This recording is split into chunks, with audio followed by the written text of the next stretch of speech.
Mayor election को लेकर के आज फिर हाईकोर्ट में सुनवाई हुई है और याचिकाकर्ता कुलदीप टीटा के तरफ से जो वकील पेश हुए थे उनकी तरफ से क्या आर्गुमेंट्स रखे गए हैं, हम बातचीत करेंगे। हमारे साथ एडवोकेट फेरी सोफत है। फेरी, जानना चाहेंगे कि आज आर्गुमेंट्स क्या कुछ रहे हैं?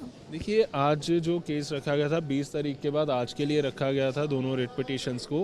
एक तो यूटी के रिप्लाईज फाइल करने के लिए और दूसरा एक इनसे इंस्ट्रक्शंस मांगी गई थी कि 26 तारीख से पहले आप कब इलेक्शन करवा सकते हैं। ये यूटी एडमिनिस्ट्रेशन से कोर्ट ने उस दिन इंस्ट्रक्शंस देने के लिए बोला गया था।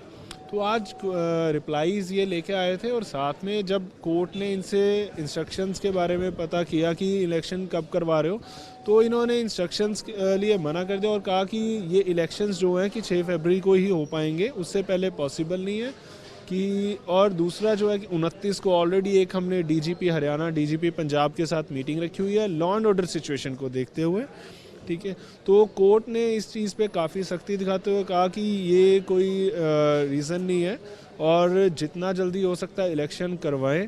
अगर आप नहीं करवा सकते, आप अपनी डेट कोई नहीं दे सकते, कल के लिए केस एडजर्न किया मॉर्निंग के लिए और बोला अगर आप नहीं लेके आते कोई डेट देन हमें कोर्ट के जो इस केस को मेरिट पे सुन के ऑर्डर पास करना पड़ेगा। और एक बार अगर हमने कोर्ट अगर केस की सुनवाई स्टार्ट कर दी तो देन फिर ये कंसेशन जो इनको दिया गया है कि खुद ही कोई ऑर्डर ले आएँ, तो वो कंसेशन नहीं रहेगा। जिस तरह से देखा गया कि कोर्ट की तरफ से लगातार कहा जा रहा था कि अपनी कोई बीच की जो डेट है यानी कि 6 से पहले की वो दे दी जाए, पर उस पर जो है वो एमसी नहीं आ रहा है, प्रशासन जो है उस पर नहीं आ रहा है, तो आपको क्या लगता है कि कोर्ट ने अब सख्ती से कहा है कि सुबह या तो डेट लेकर के आएँ या फिर हम मेरिट के हिसाब से हम डेट कर देंगे? देखिए, एक चीज़ ये नहीं समझ आ रही कि इन्हें प्रॉब्लम क्या है इलेक्शन करवाने में। अगर तो या तो सीधा कह दें कि बीजेपी की तरफ से इंस्ट्रक्शंस आई हुई हैं कि हमें इलेक्शन नहीं करवाना। अगर आप एडमिनिस्ट्रेशन की तरफ से अपेयर हो रहे हैं, एडमिनिस्ट्रेशन यहाँ पे खड़ी है, तो एडमिनिस्ट्रेशन को प्रॉब्लम किस चीज़ में है? लॉ एंड ऑर्डर सिचुएशन, एक 35 काउंसलर्स का इलेक्शन है, लोकल बॉडीज़ का इलेक्शन है, कि अगर आप एक इतना छोटा इलेक्शन नहीं करवा सकते और ऐसी सिटी में जो पीसफुल सिटी है, कोर्ट ने भी कोर्ट किया इस चीज़ को कि चंडीगढ़ एक पीसफुल सिटी है, कि इसमें आप ऐसी सिचुएशन ना क्रिएट करें कि हमें चंडीगढ़ पुलिस के ऊपर कमेंट करना पड़े, ठीक है। तो हमें ये चीज़ समझ नहीं आ रही है इलेक्शन डिले कर क्यों रहे हैं।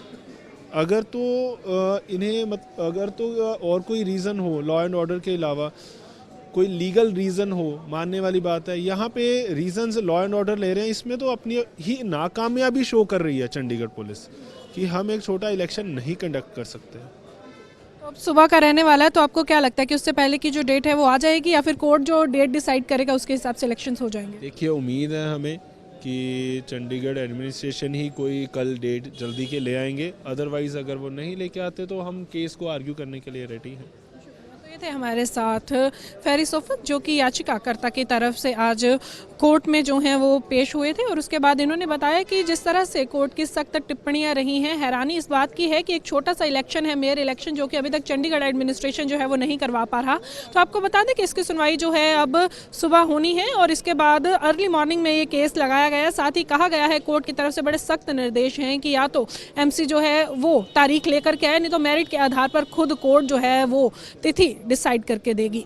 वीडियो जर्नलिस्ट ललित के साथ खबरें अभी तक के लिए चंडीगढ़ से हरसिमरत।